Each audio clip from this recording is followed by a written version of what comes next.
ভাবুন তো, আপনার বাড়ি যে মহল্লায়, সেই মহল্লার জন্য আপনারা মিলে একজন শক্তিশালী পাহারাদার ভাড়া করলেন, টাকা দিলেন, সুবিধা দিলেন, তার উপরে ভরসা করলেন। কিন্তু বিপদের সময়ে সে যদি শুধু একটা বাড়িকেই বাঁচায় আর আপনার বাড়ি আগুনে পুড়তে থাকে, তাহলে কি তাকে আর পাহারাদার বলা যায়? আজ ঠিক এই প্রশ্নটাই উঠছে মধ্যপ্রাচ্যে। আমেরিকা কি সত্যি মধ্যপ্রাচ্যের রক্ষাকর্তা, নাকি পুরো খেলাটা এখন বদলে যাচ্ছে?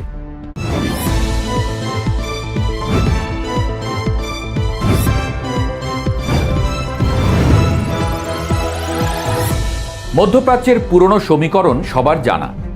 দশকের পর দশক ধরে মধ্যপ্রাচ্যের একটা অদৃশ্য নিয়ম ছিল, তেল থাকবে মধ্যপ্রাচ্যের হাতে আর নিরাপত্তা থাকবে আমেরিকার হাতে। সৌদি আরব, কাতার, বাহরাইন, সংযুক্ত আরব আমিরাত, এই দেশগুলো শুধু তেল বিক্রি করে ধনী হয়নি, তারা তাদের নিরাপত্তা, প্রতিরক্ষা প্রযুক্তি, এমনকি অর্থনৈতিক স্থিতিশীলতার বড় অংশটাই আমেরিকার উপর ভরসা করে গড়ে তুলেছে।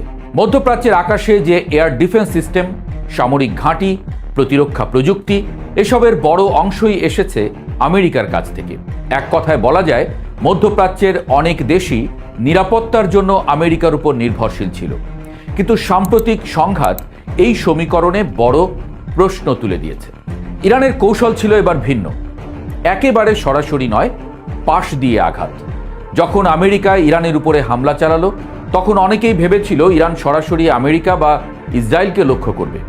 মধ্যপ্রাচ্যের যেসব দেশে আমেরিকার সামরিক ঘাঁটি রয়েছে, সেখানেই হামলা শুরু হলো।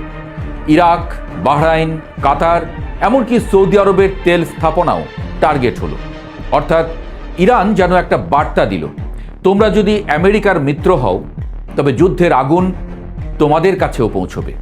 এটা ছিল সরাসরি যুদ্ধ নয়, এটা ছিল ভূরাজনৈতিক চাপ।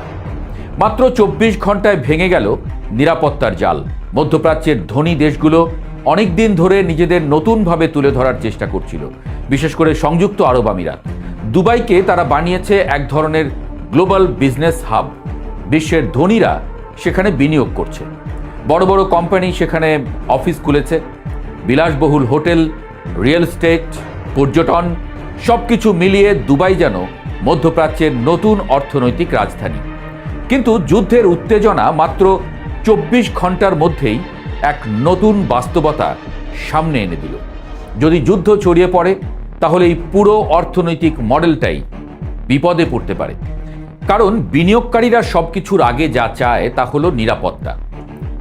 আর যখন হামলার খবর আসে, তখন প্রথম যে প্রশ্নটা ওঠে, এই অঞ্চল কি সত্যিই নিরাপদ? আমেরিকা কেন অবহেলা করলো তাদের মিত্রদের? এখানেই সবচেয়ে বড় প্রশ্নটা উঠেছে। মধ্যপ্রাচ্যের অনেক দেশে আমেরিকার সামরিক ঘাঁটি আছে, উন্নত প্রতিরক্ষা ব্যবস্থা আছে, কিন্তু হামলার পরও বিভিন্ন অবকাঠামো ক্ষতিগ্রস্ত হয়েছে। সৌদি আরবের তেল স্থাপনা, বাহরাইনের অবকাঠামো, আরব আমিরাতের নিরাপত্তা পরিস্থিতি সবই চাপে পড়েছে। এতে অনেক বিশ্লেষক বলছেন, মধ্যপ্রাচ্যের দেশগুলো এখন বুঝতে শুরু করেছে যে তাদের নিরাপত্তা পুরোপুরি অন্য কারো হাতে তুলে দেওয়াটা কতটা ঝুঁকিপূর্ণ। আর একটা বড় বিষয় আছে এখানে, অনেক আরব দেশ মনে করতে শুরু করেছে আমেরিকার মধ্যপ্রাচ্য নীতির কেন্দ্রবিন্দু হলো ইসরায়েল।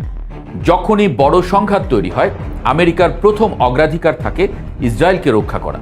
এর ফলে অন্য মিত্র দেশগুলো বুঝে নিচ্ছে, নেবার বেলায় আমেরিকা নিচ্ছে দুহাত ভরে, দেবার বেলায় কার্পণ্য। প্রায়োরিটি লিস্টে তারা দ্বিতীয়। এই ধারণা যদি আরও শক্তিশালী হয়, তাহলে বন্ধুত্বের ভেতরে একটা অবিশ্বাস তৈরি হতে পারে। ঠিক এখান থেকেই নতুন একটি প্রশ্ন উঠছে, মধ্যপ্রাচ্যের দেশগুলো কি এখন শুধু আমেরিকার উপর নির্ভর করবে, নাকি তারা বিকল্প শক্তির দিকে তাকাবে? বিশ্ব রাজনীতিতে এখন নতুন খেলোয়াড় এসেছে। চীন মধ্যপ্রাচ্যে কূটনৈতিকভাবে সক্রিয়, রাশিয়া জ্বালানি রাজনীতিতে বড় ভূমিকা রাখছে। এর পাশাপাশি সৌদি আরব ও সংযুক্ত আরব আমিরাত নিজেরাও আঞ্চলিক শক্তি হিসেবে দাঁড়ানোর চেষ্টা করছে। অর্থাৎ বিশ্বটা ধীরে ধীরে মাল্টিপোলার হয়ে যাচ্ছে। একটা সময় ছিল যখন আমেরিকাই সব সিদ্ধান্ত নিত, কিন্তু এখন সেই সময়টা বদলে যাচ্ছে। সবচেয়ে বড় আশঙ্কা পানি। মধ্যপ্রাচ্যের সবচেয়ে বড় দুর্বলতা কিন্তু তেল নয়, আসল আশঙ্কা হলো বিশুদ্ধ পানি। এই অঞ্চলের অনেক দেশই সমুদ্রের পানি পরিশোধন করে পানযোগ্য পানি তৈরি করে। যদি যুদ্ধের সময় এই পানি সরবরাহ ব্যবস্থার উপরে হামলা হয় তাহলে পরিস্থিতি ভয়াবহ হয়ে যেতে পারে, কারণ তখন শুধু অর্থনীতি নয়, মানুষের দৈনন্দিন জীবনও বিপর্যস্ত হয়ে পড়বে।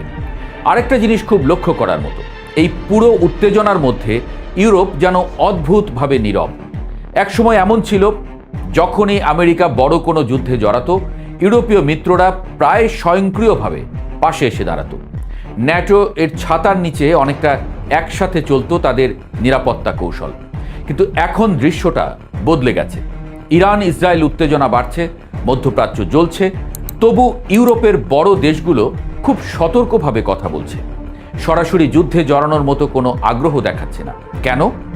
কারণ কয়েকটা বাস্তবতা এখন ইউরোপকে অনেক হিসাব করে চলতে বাধ্য করছে। প্রথমত, ইউরোপ ইতোমধ্যেই বড় এক যুদ্ধ রাশিয়া ইউক্রেন এর মধ্যে জড়িয়ে আছে, এবং এই যুদ্ধ তাদের অর্থনীতি, জ্বালানি, বাজার এবং সামরিক বাজেটে বড় ধরনের চাপ তৈরি করেছে। নতুন আরেকটি সংঘাতে সরাসরি ঢুকে পড়ার ঝুঁকি তারা নিতে চায় না। দ্বিতীয়ত, ইউরোপের ভেতরেও এখন রাজনৈতিক মতভেদ অনেক বেশি। সব দেশ একই অবস্থানে নেই। কেউ কূটনৈতিক সমাধান চায়, কেউ আবার দূরত্ব বজায় রাখতে চায়। আর তৃতীয় কারণটা আরও গুরুত্বপূর্ণ। ইউরোপ ধীরে ধীরে বুঝতে পারছে আমেরিকার প্রতিটি সংঘাতে অন্ধভাবে জড়িয়ে পড়া তাদের জন্য সবসময় লাভজনক নয়।